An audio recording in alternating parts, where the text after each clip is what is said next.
estoy tan... Okay.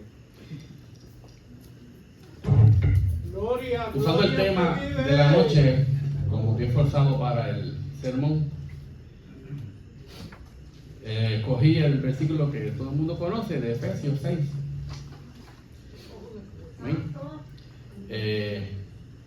La palabra armadura no aparece muchas veces en la Biblia. Hay un sinónimo que es coraza, es lo mismo. Pero yo sé Efesios 6. Amén. El título de mi sermón, del mensaje de la noche, dice: no vencidos y aún resistiendo. La paradoja del triunfo cristiano. No vencidos y aún resistiendo. Como tema le puse la tensión teológica entre la victoria consumada de Cristo y la resistencia activa que se le exige al creyente en lo que se conoce como la paradoja del triunfo cristiano. ¿Entendemos eso? El texto central, como siempre, Efesios 6:10. Fortaleceos en el Señor y en el poder de su fuerza, vestidos de toda la armadura de Dios. Dice que la armadura de Dios, no era de usted, era de Dios. Y de central, el creyente no pelea para ganar una guerra que aún está en duda. Pelea dentro de una victoria que ya fue declarada en la cruz y en la resurrección. Entender esa diferencia lo cambia todo. Cambia la postura, el ánimo y la fe con que se enfrenta a cada batalla. Estamos peleando en guerra que ya fue ganada. Esa es la fe, nuestra fe. Pero tenemos que estar ahí, luchando. Hay una frase del teólogo escocés James Stewart que pronunció hace más de medio siglo y que resuena con extraña urgencia en nuestros días. El cosmos está en guerra y Cristo ha ganado la batalla decisiva. Esa tensión entre la victoria ya consumada y la batalla aún en curso es el corazón del mismo Efesios 6. De eso habla Efesios 6. Una batalla que ya está ganada, pero que estamos peleando. ¿Usted cómo se explica eso? Esa es la paradoja, eso es lo que tenemos que entender. ¿Qué significa eso? ¿Por qué si ya ganamos, seguimos peleando? Es contradictorio, ¿no? Pero ahí Pablo no nos habla enseguida. Pablo escribe esta carta desde la prisión en Roma, alrededor del año 60-62 después de Cristo. Está encadenado a un pretoriano, un soldado de la Guardia Imperial. Pablo tiene ante sus ojos día y noche a un soldado y ve lo que significa estar completamente armado. Lo puede ver. Bajo la iluminación del Espíritu Santo, esa imagen cotidiana se convierte en una teología profunda. La armadura que ese soldado lleva no es más que la sombra de algo que el Dios viviente ya ha puesto a disposición de su pueblo. La carta de Efesios no habla solo de cómo vivir bien. Habla de cómo habita la iglesia en un universo donde existen poderes que se resisten al reinado de Cristo, el anticristo, y toda esa gente que apoya esa ideología. La carta entera culmina en estos versículos. Todo lo que Pablo ha dicho sobre la elección en Cristo, sobre la reconciliación judío-gentil, sobre el pueblo de Cristo y la ética nueva, todo esto requiere este epílogo final. Estén listos para la batalla. Amén. Estén listos para la batalla. El Señor dijo que era imposible que no vinieran tropiezos. Y eso lo estamos viendo en el mundo, alrededor del mundo, las cosas que están sucediendo. La iglesia está en guerra. Una guerra espiritual y física también. Porque hay países que están matando cristianos por miles. Y la ONU mirando para otro lado, ¿verdad? Ese es el problema que tenemos en el mundo. Ustedes preguntan, gobiernan el texto. ¿Dónde se libra esta batalla? ¿Quién la pelea? ¿Con qué armas?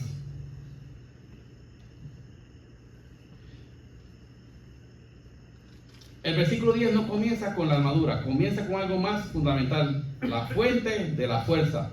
Pablo escribe: fortaleceos en el Señor y en el poder de su fuerza. En el griego original tenemos tres términos que merecen nuestra atención. El dinamuste, que es fortaleceos, es de voz pasiva, no dice fortalécete a ti, sino sed fortalecidos. La fuerza no es autogenerada, es recibida de lo alto. Es el mismo verbo que Pablo usa en Filipenses 4:13. ¿Qué dice Filipenses 4:13? Amén, ese es el mismo verso. Todo el pueblo dice que te fortalece, porque Cristo es el que te fortalece. Es una fuerza que viene de lo alto. Fortaleza que viene del poder soberano y el dominio. Nuestro Señor, nuestro Dios. Es el poder de quien tiene la autoridad suprema. Jehová de los ejércitos. Iscus, fuerza intrínseca, vigor inherente. La fuerza que emana del mismo ser de Dios. De Dios emanan todas las cosas. Él es el creador, Él es el sustento de todas las cosas. Pablo está diciendo, lo que te sostiene en la guerra espiritual no es tu disciplina, tu fe robusta, ni tu historial ministerial. Es el poder soberano y la fuerza inherente de Dios mismo, fluyendo hacia ti. Esta es una declaración profundamente anti-autosuficiente. La espiritualidad cristiana comienza siempre con la mano abierta, no con el puño cerrado. Cuando usted ora, usted hace esto, ¿no? Usted levanta las manos arriba. Usted ora porque está pidiendo. Dios quiere que usted le pida. Dios no se enoja. Como hacemos, si usted me pide mucho favor, yo me voy a enojar con usted. Pero Dios no lo hace. Dios quiere que usted le siga pidiendo. Mucho, mucho y más, porque Él quiere darte. Amén. El teólogo reformado Herman Bavinck escribió: la gracia no destruye la naturaleza, sino que la restaura. En la guerra espiritual, Dios no reemplaza al creyente, lo fortalece, lo equipa y lo envía. Es a usted. Amén. Exactamente. Escucho gente que dice, cuando se van aquí a predicar, pues yo quiero que Dios me quite y se ponga Él. Dios no va a hacer eso, hermano. Eso es un error. Y usted está aquí porque lo hace usted. Dios te va a fortalecer y te va a dar la palabra. ¿Sí? O sea, que no digamos a veces errores, ¿verdad? Que eso es bien común en los pentecostales, hermano. Ese tipo de cosas. Pero estamos aprendiendo. Somos agentes reales, pero agentes dependientes de Dios. Esto cambia todo. Si la fuerza viniera de mí, mi primera tarea sería evaluarme. ¿Soy suficientemente fuerte hoy? Si la fuerza viene de Él, mi primera tarea es acercarme. Estoy conectado a la vid. ¿Estás conectado a la vid, hermano? Como dice Juan 15:5. ¿Qué dice Juan 15:5? Yo soy la vid, vosotros los pámpanos. El que permanece en mí y yo en él, este lleva mucho fruto, porque separados de mí, nada podéis hacer. Jesús no pronuncia estas palabras para humillarnos, sino para liberarnos de la ilusión más costosa que puede tener un creyente, la de pensar que puede avanzar por su propia fuerza. El orgullo, hermano. En la raíz de todo pecado es el orgullo. Mucha gente, el ser humano tiene esa tendencia, por eso es que tenemos esta naturaleza pecaminosa. Pero el orgullo es el peor, es la raíz de todos los pecados. Y lo sabemos, ¿verdad? Por la doctrina que tenemos. El término griego choris o separado no habla de distancia geográfica, sino de desconexión vital. Como un sarmiento que se desprende de la vid. Un sarmiento es una rama, un pedacito de rama que sale donde sale la hoja y sale el fruto. Puede verse por un momento verde, pero ya no crece, ya no da fruto, se marchita y se muere si se desconecta de la vid. Por eso el Señor dice que debemos estar conectados a Él. El pueblo gentil se conecta al olivo verdadero, ¿verdad? O sea, no somos aparte, hermano. Nosotros somos conectados al pueblo de Dios. No fue cortado porque fuera inútil. Quedó sin fruto porque se cortó de la fuente. ¿Quién es la fuente? Nuestro Señor Jesucristo. Porque lejos de mí o sin mí nada podéis hacer, ¿verdad? Ya lo leímos. Y la promesa silenciosa detrás de esta verdad es igual de absoluta. Unidos a Él, todo lo que Dios quiere hacer a través de todos nosotros es posible. El límite no está en nuestro talento ni en nuestras circunstancias. El límite siempre ha sido nuestra disposición para permanecer. Bueno, pregúntese, ¿hay algo que estás cargando hoy con tus propias fuerzas, creyendo que así es mejor o más seguro? Suéltalo y vuélvete a la vida verdadera. Cuando usted venga aquí a la iglesia, con su bulto, cargando sus problemas, cargando sus circunstancias, deposítalo aquí en el altar. Y cuando se vaya, no se lo vaya a llevar para su casa, déjalo ahí. Pero si se lo va a llevar para su casa, pues entonces no, venga también, pero sigue orando más duro todavía. Amén. El versículo 12 contiene una de las declaraciones más importantes de todo el Nuevo Testamento sobre la realidad espiritual. Que no tenemos lucha contra sangre y carne. La palabra lucha en griego es un término que designa el combate cuerpo a cuerpo. La lucha de gladiadores. Es una lucha cuerpo a cuerpo, personal y agotadora. Gloria a Dios, aleluya. Y esa lucha, dice Pablo, no es contra gente, no es contra personas. Esta afirmación tiene consecuencias pastorales devastadoras y si se ignora. ¿Cuántos matrimonios han sido rotos porque los cónyuges se convencieron de que el enemigo era el otro? ¿Cuántas iglesias se han fracturado porque los creyentes creyeron que los adversarios eran los hermanos? Pablo desmonta esa ilusión. Las personas son el campo de batalla. No son el campo de batalla, no son el enemigo. Las personas no son el enemigo, hermano. Es una batalla espiritual. Pablo describe esta anatomía del enemigo en 4 capas. Poderoso Dios. Ya sabemos que son los principados, potestades, gobernadores de las tinieblas y huestes espirituales. Amén.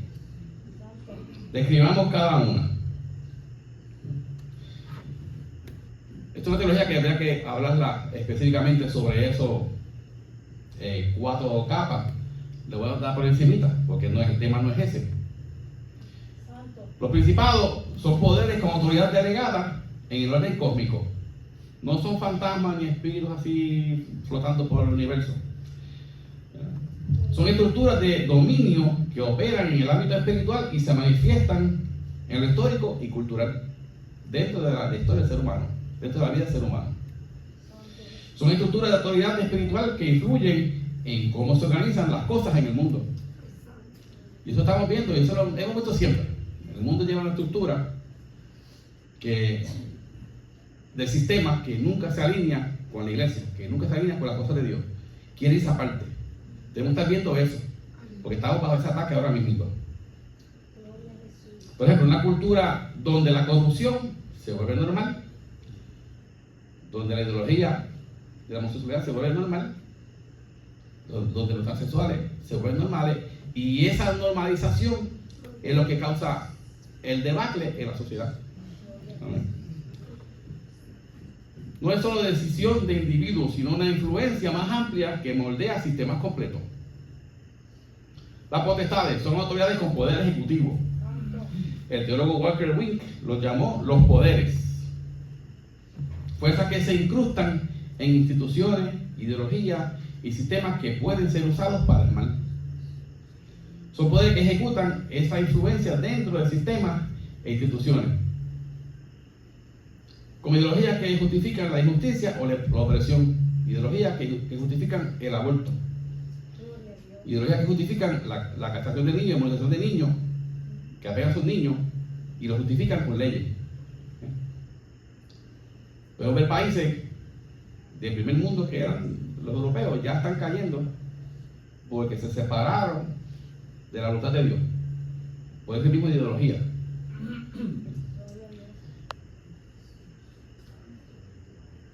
Por ejemplo, cada sistema promueve el egoísmo extremo o la deshumanización de los otros.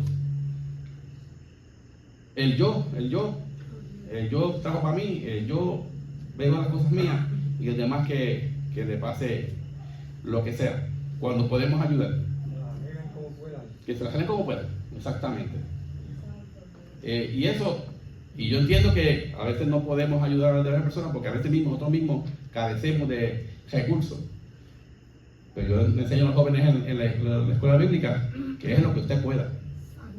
Usted puede, quizá un día, no coma usted McDonald's, como hacer el combo y se lo lleva a un deambulante. Ya hizo algo. Es algo. Porque va a ver el amor de Dios en usted. ¿Sí? Recuerde que usted es la iglesia. La gente ve a Cristo en usted. Si ve que la iglesia lo trata de codo y ni siquiera los mira cuando le pasan por el lado, dicen, uy, mira, está apestoso.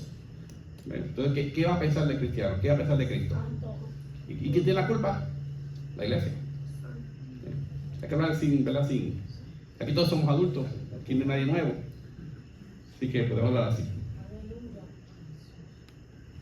Gobernadores de la tiniebla, literalmente, señores del mundo oscuro. Es una designación de terribles implicaciones. Poderes que buscan gobernar la realidad visible desde lo invisible. Se refiere a fuerzas que buscan dominar la realidad desde lo oculto, afectando la forma en que las personas piensan y viven. Y eso lo estamos viendo hoy día. Esos son gente que tienen poder económico, los famosos, la élite, que se conoce hoy día, que tienen poder para dominar las instituciones de gobierno, para hacer lo que ellos quieren. Porque recuerden que el gobierno no es el que manda en realidad, hay una gente que está por encima del gobierno. Esos son los gobiernos oscuros, ese es el deep state, o el estado profundo, que es lo que gobierna por encima del gobierno que usted elige. Y a ellos, nadie lo eligió a ellos. Yo creo que perdamos la mente para entender lo que sucede en el mundo real. Y estamos bajo esas circunstancias. Ambientes donde predomina la desesperanza, el odio o la violencia, como si algo controlara la atmósfera más allá de lo visible. Esas son las huestes, los gobernadores de las tinieblas. Huestes espirituales de maldad en los lugares celestiales. La batalla se libra en lugares celestiales, como el mismo término que Pablo usa en Efesios 1:3, para describir dónde están las bendiciones espirituales de Cristo. El campo de batalla es el mismo lugar donde habita nuestra herencia. Indica que la lucha no es solo física, sino espiritual, en el mismo ámbito donde también están las bendiciones de Dios. Un creyente que lucha internamente para hacer lo correcto o ceder a la tentación. La batalla ocurre en lo espiritual y se manifiesta en las decisiones diarias. Y ahí estamos todo el mundo. La mente es el lugar donde Satanás trabaja con usted. Esa es la mente. Para hacerlo tentar, para hacerlo. Te dice una mentira, te la cambia y usted se la va a creer. Si usted no lee la palabra, si usted no ora, usted va a ser convencido rápidamente de la mentira. Eso pasa con el mundo. El mundo cree un montón de ideologías extrañas, hasta ridículas, se las creen. Pues porque como no quieren investigar, no quieren leer, no quieren hacer nada, más que ver televisión. Bueno, si usted ve televisión y cree lo que es la televisión, usted tiene un problema. Pero el problema es usted. ¿Por qué ve televisión y cree lo que dice la noticia? El primer error es ese, hermano. Ve y cree lo que dice la noticia. Recuerde que la noticia, lo he dicho aquí antes, no está para informar. La noticia está para manipular la opinión pública. Lo manipula usted, usted se da cuenta. Y pega a hacer y a votar por partidos extraños que están en contra de la ley de Dios y en contra de la sociedad y en contra de usted mismo. Y usted le da el voto, presentando una disonancia cognitiva extraña que tiene la gente. Y yo me pregunto a veces por qué. Y hay cristianos que están en eso. Amén. Ahora que usted no sea, ¿verdad? Porque el día que llegue Jesucristo, vamos con Jesucristo. Y ellos que se queden, ¿verdad? En ese caso sí, tengo que ser egoísta, ¿verdad? Yo me quiero ir. El que se quiera quedar con ustedes, pues se queda. En ese momento, pues ya no me. No habla de un dualismo cósmico como el zoroastrismo, entre el bien y el mal, donde son fuerzas equivalentes, no. El Dios bíblico es soberano, pero esa soberanía no niega la realidad de la resistencia del creyente. Cristo venció, pero nosotros aún vivimos resistiendo como buen soldado.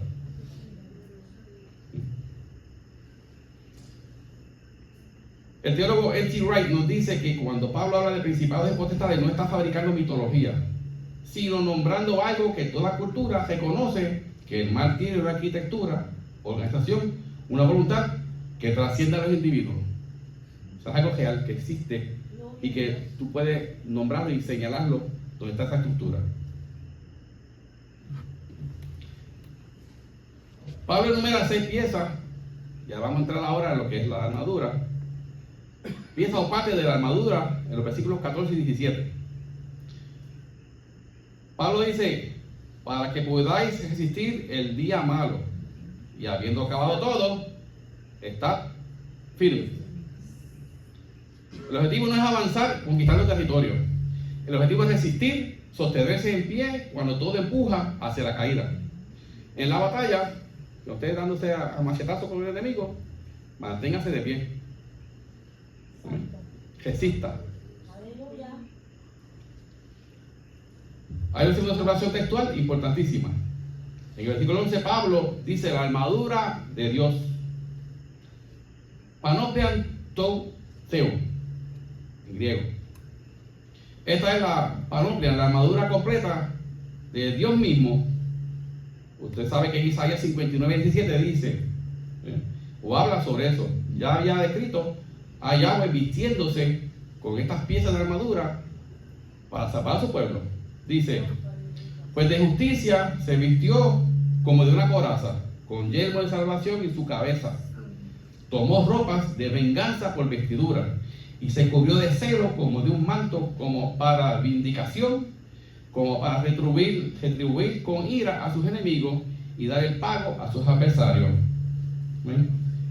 El pago dará a los de la costa, y temerán desde el occidente el nombre de Jehová, desde el mismo nacimiento del sol su gloria, porque vendrá el enemigo como río, mas el Espíritu de Jehová levantará bandera contra él. El corito sobre eso, hermano. Vemos como aquí Jehová se viste con la coraza de la hija para retribuir al enemigo del pueblo de Dios. Y hay aquí países en el mundo y gente que se han declarado enemigos del pueblo de Israel. ¿Usted sabe qué le pasó a Hugo Chávez, verdad? Cuando maldijo al pueblo de Israel. ¿Qué le pasó? Se murió. Se murió. Exactamente. Y un montón de gente en parlamentos hablando y hablando en contra de Israel se mueren ahí mismo. O sea, es algo real, hermano. Tenemos que bendecir el pueblo de Israel. Tenemos que estar en pro y del lado de ellos. Y orar por ellos, sí. Porque ellos están peleando allí en Medio Oriente solo. Porque los países que están alrededor de ellos no quieren que exista el pueblo de Israel. Ese es el problema, que no es que hay guerra porque por alguna razón extraña, es que ellos no quieren que exista el Estado de Israel. Es por eso. Saben bien que los palestinos han tenido un montón de oportunidades para crear su propio Estado, pero ellos no quieren hacer nada. Ellos lo que quieren es exterminar a Israel. Ellos no les importa el Estado, ellos no quieren ningún territorio, ellos quieren sacar el pueblo de Israel. O sea, matarlo a todos. O sea, estamos en esa guerra y ellos están en guerra. O sea, tenemos que conocer lo que sucede en el mundo para entender qué es lo que Pablo está hablando aquí. Y entender qué es lo que nos puede suceder a nosotros. Porque el genocidio de cristianos no ha llegado aquí, pero en Nigeria lo están matando. Mataron más de 100,000. Amén. Por ser cristianos. Entonces, la persecución existe. La persecución está ya cogiendo a todo galope. La persecución de cristianos. Para que aquí en este país no lo vemos, no lo sentimos. Pero nos censuran. Nos quieren callar, metiéndonos miedo. Ya quizás te voy a hablar hoy día en la calle de Jesucristo. Podemos ver que mucha gente no se atreve a hablar de Jesucristo, porque no quiere que... Y en las redes menos. Si que me siga a mí, sabe, yo soy un loco predicando ahí, hablando cosas. Digo, yo no predico, yo tiro para adelante los mensajes. Pero mucha gente no tiran un meme hablando de Jesucristo porque no quiere que les exijan la cuenta. Por eso, aman más la cuenta de Facebook que al Señor Jesucristo. ¿Cómo? ¿Verdad que sí? Eso es cierto. Entonces, aman más las cosas del mundo que a la iglesia. Lo demuestran de esa manera. Yo no sé qué le van a decir a Jesucristo en el día del juicio. Yo no sé.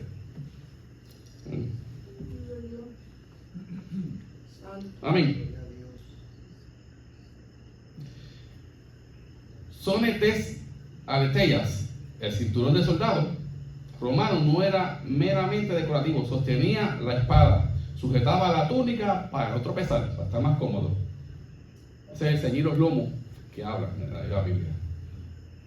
Y daba cohesión a toda la armadura. Sin él todo se desmorona.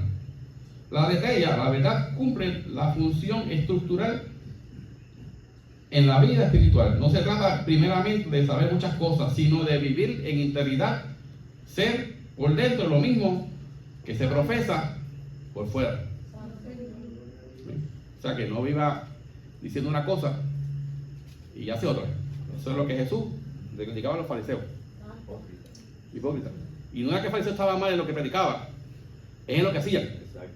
Es lo que hacían. Usted dice esto, pero hace otra cosa. O sea, hipócrita, hace ser hipócrita. Amén.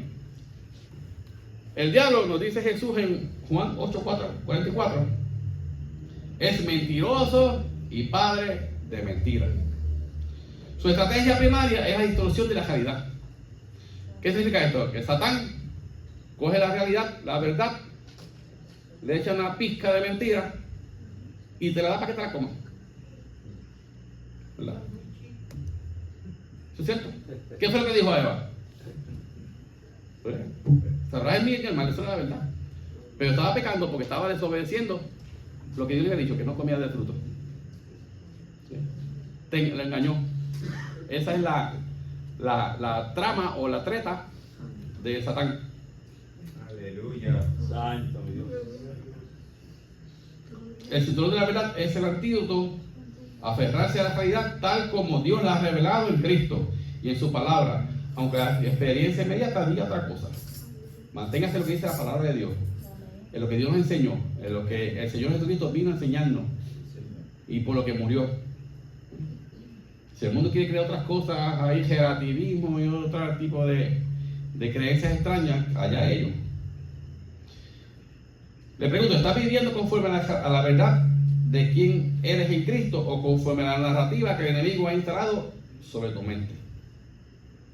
Recuerde que usted está constantemente, Satán, dañándole la mente a usted. Pero ¿cómo usted vive en la realidad? ¿Como Cristo quiere que viva o como usted se lo cree? Gloria a Dios. Santo. La coraza que cubría el torso, el pecho y el abdomen, protegiendo los órganos vitales, el corazón, en la antropología bíblica es el centro de la voluntad y las emociones y la identidad. El corazón está parte de aquí. Los reformadores debatieron este punto con profundidad. La interpretación luterana enfatiza la justicia imputada, la justicia de Cristo, acreditada al creyente por la fe en Romanos y en Corintios. La interpretación reformada más amplia incluye también la justicia practicada, la vida recta que fluye del carácter renovado. Nosotros creemos que tenemos que tener una vida recta. Nos imputan el perdón. Somos perdonados, pero tenemos que seguir viviendo una vida recta. No es hacer lo que nos da la gana, que eso no es así. Ese dardo del enemigo, no eres digno. Dios no te acepta, se rompe contra la coraza de la justicia de Cristo. El enemigo te acusa, la coraza responde, Cristo es mi justicia. Pero también te pregunto, ¿hay pecado no tratado que ha aflojado esta protección? El soldado romano también usaba las sandalias con suelas gruesas, de cuero, tachonadas, que le daban tracción y habilidad y resistencia para marchar a largas distancias. Antes no habían camiones ni aviones, había que rasparse a pie desde Roma hasta arriba, hasta Francia y Alemania. Yo era a pie, eso no había más nada. El equivalente espiritual es la preparación que viene del Evangelio de paz. El propósito del calzado no es, escucha hermano, no es para huir del campo de batalla, sino para mantenerse firme en él. La paz que Cristo ha establecido entre nuestra alma y Dios es precisamente lo que da al creyente esta estabilidad interior para no derrumbarse bajo presión. Ay, santo. Y Y esa paz nos prepara también para llevar el mensaje de reconciliación a otros, Gloria a Dios. incluso en medio de conflicto. Gloria a Porque Dios. todos tenemos problemas, todos la pasamos mal. Santo. Y eso a veces todos los días. Pero tenemos que seguir de pie, firmes en la batalla y tenemos que seguir predicando. Santo. Amén. Amén. Estamos bajo ataque constante. Tenemos que seguir predicando. Pablo usa no la palabra aspis, el escudo pequeño o redondo, sino turion, el gran escudo de cuerpo completo, de unos 4 pies por 3 pies. Era un escudo grande, capaz de cubrir al soldado de pies a cabeza. Era empapado en agua antes de la batalla para extinguir las flechas incendiarias. Aleluya. En formación de combate, los soldados unían sus escudos formando una tortuga impenetrable, una pared impenetrable. Hay poder, santo. Los dardos de fuego del enemigo son sus proyectiles más devastadores. La duda sistemática: ¿realmente me amará Dios después de lo que he hecho? Una pregunta que es genuina, que se hace mucha gente. ¿Me amará después de las cosas que yo he hecho? Hay una noticia, nos salió hoy un muchacho, creo que lo jugado por el año, que le pegó fuego a 2 iglesias, una católica y una pentecostal. Ok. Y el testimonio de él decía que era que Dios no lo amaba, Dios no me ama. Y pues yo que venía con Dios y le pegó a la iglesia a Dios. Triste, triste. Pero, cosas que pasan. Ya ves lo que pasa con la mente de la gente. Esta persona tiene un ataque terrible. Hay que llevarlo poco a poco y que busque consejería. Amén. Poderoso. Amén. El desánimo súbito, las tentaciones que se prenden en la mente, la fe, no como sentimiento, sino como confianza activa de la fidelidad de Dios, los apaga. Y la fe crece como el escudo empapado en agua, cuando el creyente ha estado en presencia de Dios y ha bebido de su palabra. Oye, el romano mojaba el escudo porque sabía que le iba a tirar flechas con fuego. Pero un escudo empapado en agua, pues no se coge fuego. ¿Ven?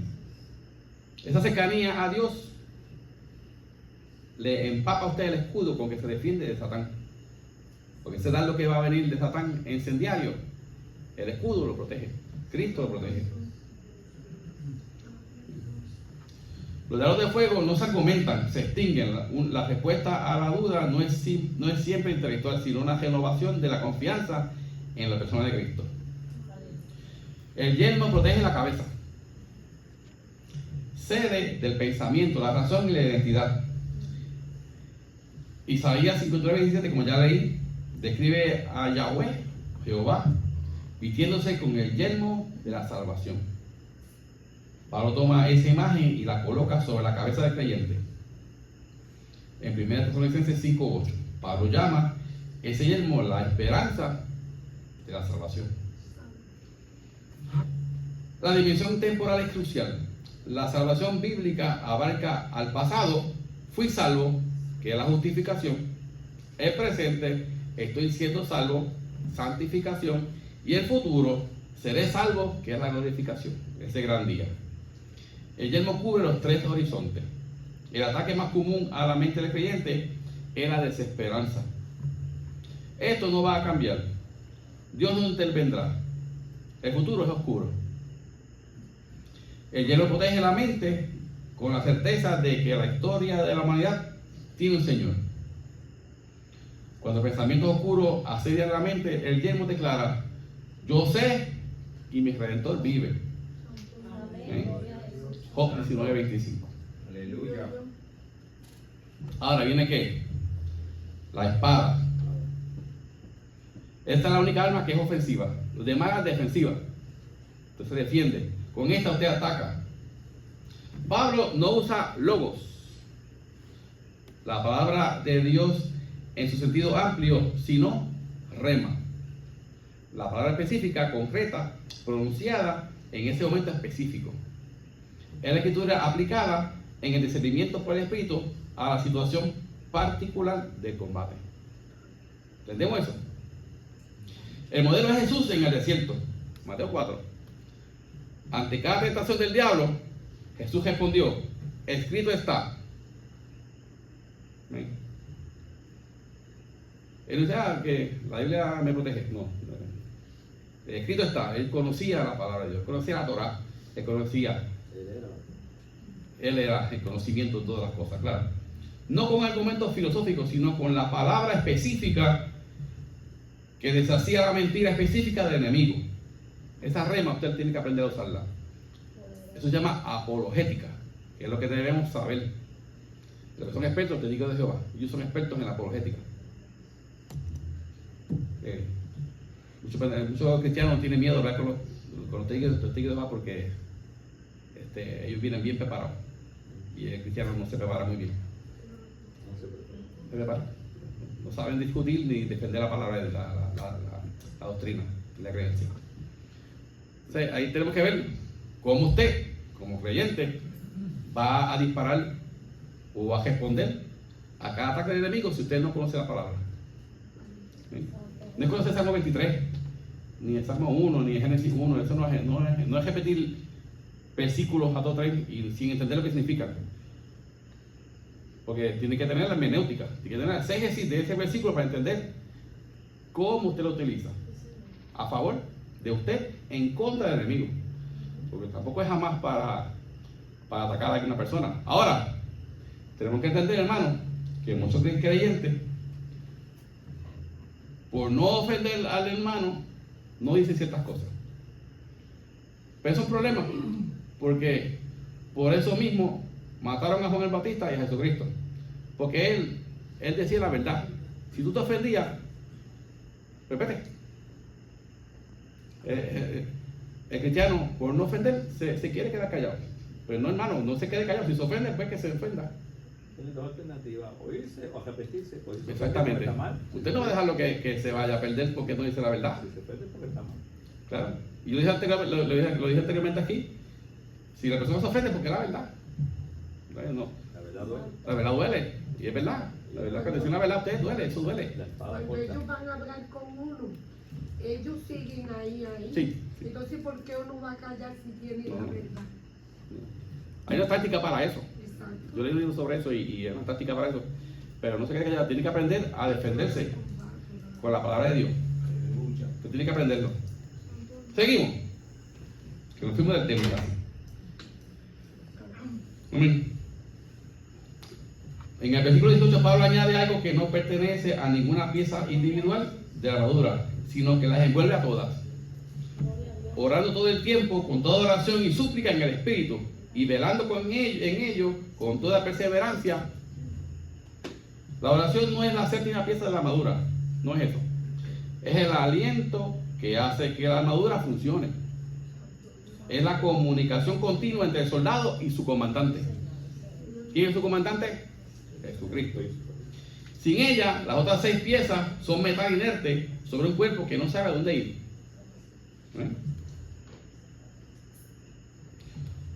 Observemos la profundidad del texto. Pablo apila 4 todos. 1. En todo tiempo, con toda oración, con toda perseverancia y por todos los santos. No hay espacio, ni hora, ni circunstancia que quede fuera del alcance en la oración. La oración no es un recurso de emergencias, es el sistema respiratorio de un creyente en combate. Y eso es cierto, la respiración, ese es el oxígeno que le da. Yo recuerdo cuando yo era más chamaquito que iba a los torneos de karate a pelear. Yo me rompía la cara con los chamaquitos en los torneos de karate.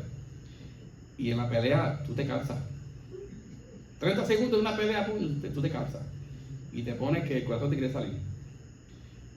La adrenalina te sigue empujando para seguir para adelante. Pero lo cojo como referencia porque aquí, en esta explicación que estamos dando, ese oxígeno, esa oración, el oxígeno para ese soldado que está peleando. Tiene que respirar. Si el soldado se cansa, si el soldado se agota, si no respira, si no descansa, si no come, pues se debilita completamente.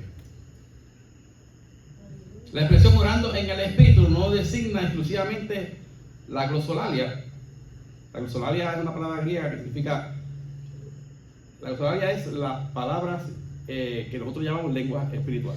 Eso es glosolalia, son las lenguas espirituales. Aunque se incluye en la tradición pentecostal, designa una oración que fluye bajo la dirección, sensibilidad y el poder del Espíritu Santo. Una oración que es más que una lista de peticiones, es una conversación viva con el Dios vivo.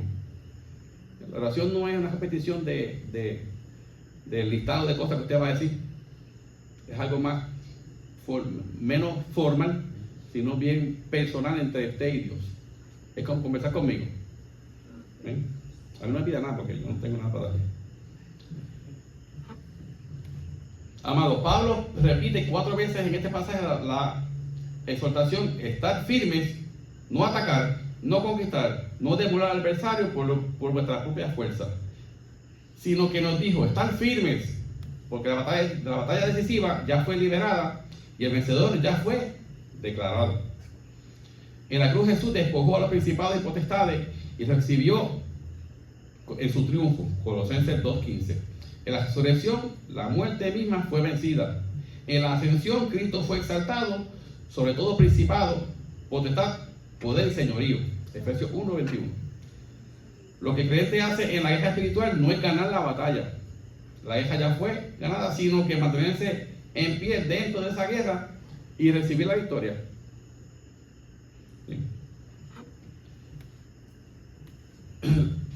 Por eso la armadura no es el equipamiento del pánico, sino del equipamiento de la confianza. Nos ponemos la armadura no porque tememos ser heridos, sino porque sabemos que en Cristo ya hemos vencido y queremos honrar esa victoria viviendo de cara a ella cada día.